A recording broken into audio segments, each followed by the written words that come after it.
በየዘርፉ ሁላችን የተለያየ ስራ ነው ያለን።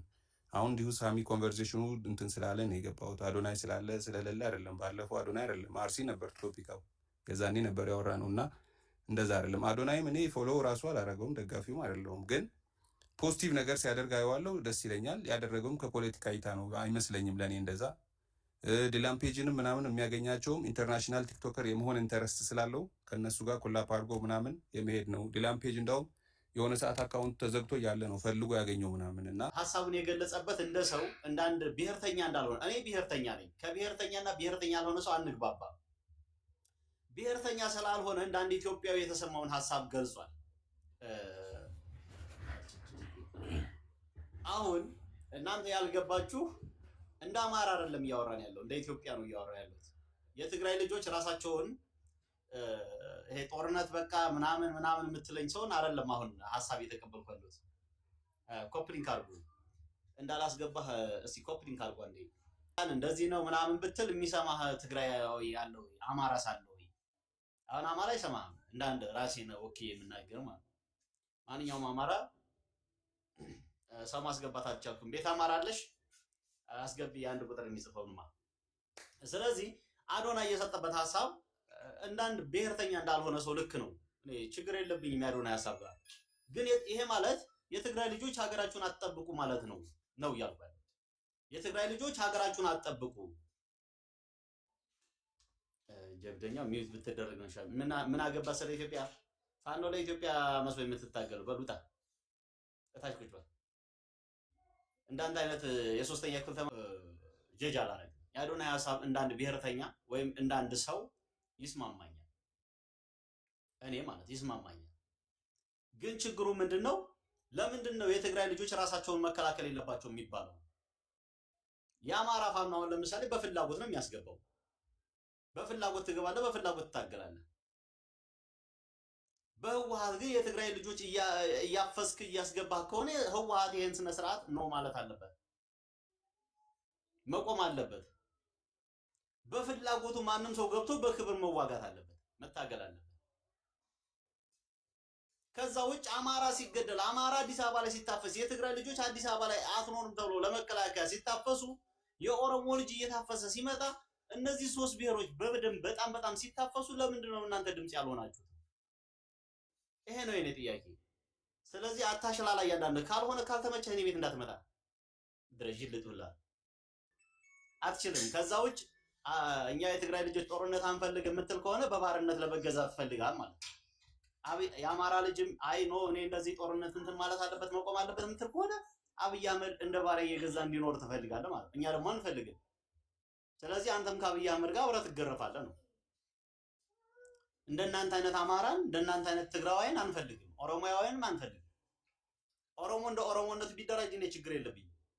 ትግራይም እንደ ትግራይ መጠንከር አለበት ግዴታ ነው። አማራም እንደ አማራ በደንብ መጠናከር አለበት ግዴታ ነው። ለምን ኢትዮጵያ የምትባል ሀገር አለች ከፊታችን። አብይ አህመድ እንደ ባሪያ ያረዳት እየገዘገዛት ያለች ሀገር በስነ ስርዓት መቆም አለባት። ከዛ ውጭ ግን የትግራይ እናቶች 3 ዓመት ሙሉ ድሮን ሲዘንብባቸው አዲስ አበባ ላይ የትግራይ ልጅ ሲታፈሱ፣ አዲስ አበባ ላይ የአማራ ወጣት እየታፈሰ ለመከላከያ ሲገባ ዝም በተባለበት ሰዓት አሁን እንዴት ይሄን ያክል የመጨረሻው 11ኛው ሰዓት የትግሉ ውጤት የጦርነቱ ሲመጣ እንዴት ሚዩት ይሄ አያስማማ። ስለዚህ አታሽቋል። የአብይ አህመድ ፈረስ ሲሆን በሙሉ ገደል መግባት ይችላል። እኛ በግ እንደችል አማራ እንደ አማራ ተደራጅቶ ማንንም የማይሰማበት ጊዜ ላይ ነው ያለው። አማራ ጦርነት ጥሩ አይደለም ብትለውን አይሰማም። ማን አባህ ነህ ነው የምትባለው። ምን አባህ ገባህ እኔ ለምዋጋው ምን አባህ ገባህ ነው የምትባለው። በቃ ምክንያቱም አማራ እየተገደለ እስከዛሬ አይቶታል፣ እየታሰረ እየተፈናቀለ አይቶታል። አዲስ አበባ ትገባም ሲባል ግን አሁን ላይ ነፍጡን ይዞ በስነ ስርዓት አዲስ አበባ ለመግባት እየታገለ ነው። የአማራ ፋኖ ይሄ ነው። አዲስ አበባ ሲገባ ደግሞ ምንድነው የኢትዮጵያ ብሔር ብሔረሰቦችን ኦሮሞን እንደ ኦሮሞነቱ አክብሮ፣ ትግሬን እንደ ትግሬ አክብሮ፣ አፋርን እንደ አፋር፣ ሶማሌን እንደ ሶማሌነቱ አክብሮ፣ እንደ ብሔሩ እንደ ማንነቱ አክብሮ አማራ ፋኖ ኢትዮጵያን ይገዛ ብለን እንጠብቃለን። ይሄ የኛ የብሔርተኞች የአማራ ብሔርተኞች ሐሳብ አላማችን ይሄ ነው። አይ ከትግራይ ጋር አይ ከኦሮሞ ጋር አንሰራም ብትለን ይሰራሉ። ምን አባታለ ይሄ ነው ጨዋታ። ስለዚህ ብሰሉ ኢትዮጵያ ትቅደም፣ ሰላም ብያለሁ። ስለዚህ የአማራ ፋኖ ልክ ውጭ ሀገር አሁን በጣም ጥሩ ናቸው የሚባሉ አሉ ብሔር ብሔረሰቦችም ወይም የተለያዩ ዳይቨርስፋይድ የሆኑ ብሔረሰቦች የሚኖሩባቸው ሀገሮች አሁን ካናዳን ብናነሳ በጣም ብዙ ብሔር ብሔረሰቦች ከሀገራችን እንኳ ብዙ የኢትዮጵያ 80 በላይ ብሔር ብሔረሰቦች ካናዳ ውስጥ በሰላም እየኖሩ ያሉበት ሁኔታ አለ። ምንድን ነው የአገሪቱ መንግስት የተለያዩ ብሔር ብሔረሰቦች አብረው እንዲኖሩ ያመቻቸው ጥሩ ፖሊሲ ስላለ ነው። ስለዚህ ፋኖ የሚዋጋው ልክ እንደነ ካናዳ፣ ስዊዘርላንድ፣ ኖርዌይ እነዚህ የአውሮፓ ሀገሮች ብሔር ብሔረሰቦችን በተሻለ ሁኔታ ነው ተንከባክበው የሚይዙ። ከዚህ መጣ ውጣልኝ ግባ እንደዚህ አይነት ነገር የለም። ስለዚህ ይህ እንዲመጣ የግድ ህልውናህን ለማስጠበቅ ህብረት ያስፈልጋል። አሁን ጸምዶ የሚሉት ማለት ነው ብዙ ጊዜ እንዲያውም አሁን ቅርብ ቀን ብርሃኑ ጁላ ይሄ እኮ የቆየ ህብረት ነው ብለው ደግሞ አሁን መናገር ጀምረዋል። የተወሰኑ ሆዳሞችን ጸምዶ ብለው ህዋትና ትግራይ እየመጡ ነው ብለው ሆዳም የሆኑትን ማስረሻን ሌሎችንም አደናግረው አስገብተዋቸዋል። አሁን ደግሞ ምን አሉ? ጸምዶ እኮ የቆየ ነው፣ እንዲያውም የመሰረቱት ኤርትራ፣ ሱዳን እና ግብፅ ናቸው እያሉ ነው። ምንም ይበሉ ምን እንደኔ ምንም ስም ይስጡት አብይን ለመጣል የግድ ህብረት ያስፈልጋል። ምክንያቱም ኢትዮጵያ ለአማራ ብቻ ጉዳይ መሆን የለባትም ነው። ከዚህ በፊት አማራው ኢትዮጵያን አሁን ባለችበት ቁመና ማቆየት ችሏል፣ ወይም መስርቷል፣ ሀገር መስርቷል ከሌሎች ብሔረሰቦች ጋር። አሁን ላይ ግን የአማራ ጉዳይ ብቻ አይደለችም ነው። ሌሎችም ኢትዮጵያ የኔም ጉዳይ ናት የሚል አካል ህብረት ፈጥሮ ብልጽግናን ማስወገድ መቻል አለበት ብዬ አስባለሁ። ስለዚህ ምንም ይበሉት ጸምዶ በህዋትም እነ ኤርትራም የሆኑ ሱዳንም የሆኑ ግብፅም፣ ምክንያቱም ምንድነው አሁን ላይ አብይ ወይም ብልጽግና ለኢትዮጵያ ብሔር ብሔረሰቦች ስጋት ብቻ ሳይሆን ለምስራቅ አፍሪካ ስጋት ነው።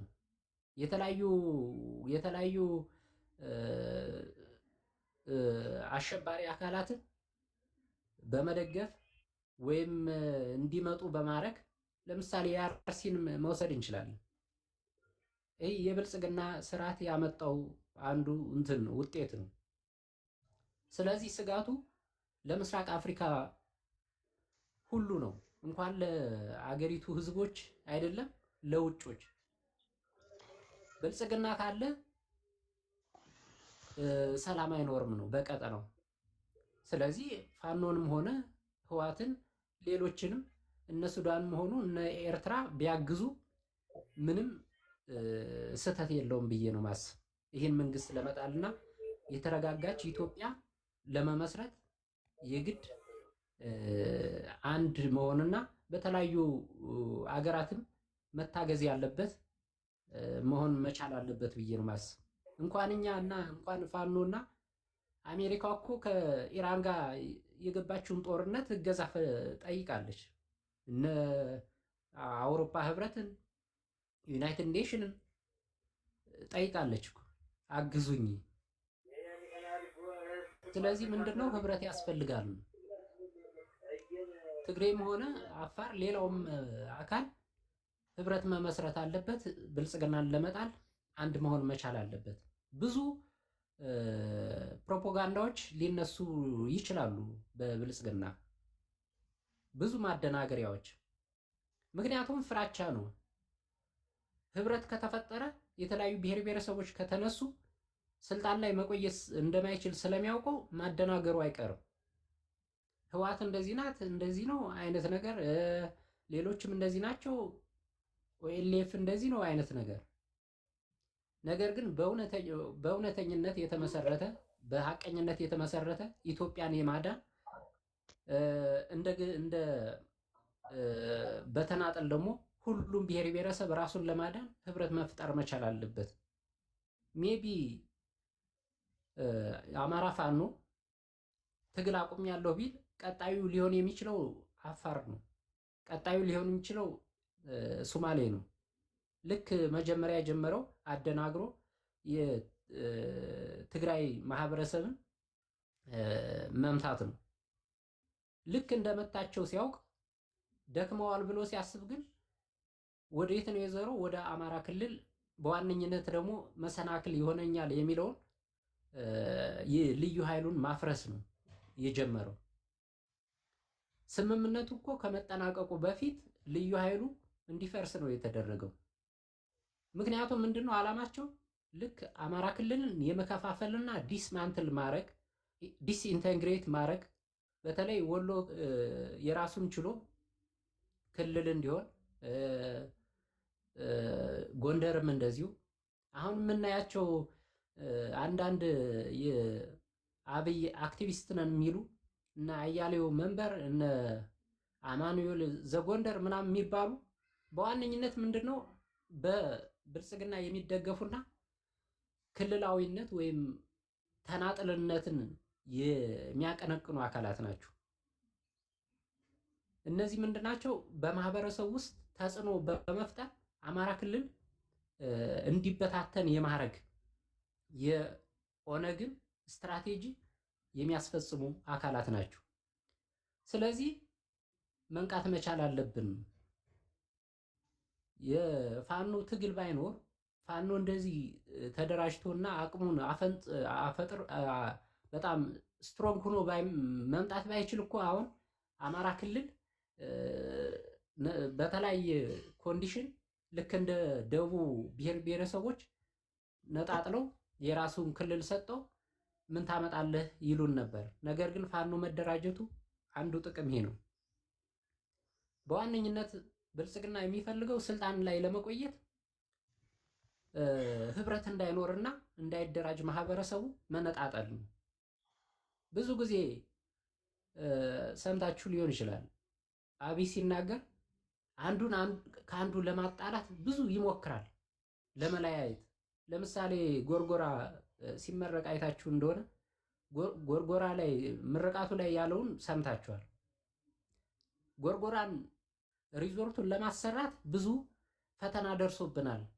በተለይ ጎጃም ልማቱ ጎንደር ላይ ሆነ እንጂ ግባት እንዳናቀርብ መሰናክል ሆኖን እንደነበረ እያለ ሲናገር እንደነበረ ማንም የሚያስታውሰው ነገር ነው። ምንድን ነው የሚፈልገው? መለያየትና ህብረት እንዳይኖር የማድረግ። ስለዚህ መንቃት መቻል አለብን። ነግብ በኔ ማለት መቻል አለብን። ከወለጋ ከተለያዩ አካባቢ የተፈናቀሉትን ማህበረሰቦች ማሰብ መቻል አለብን።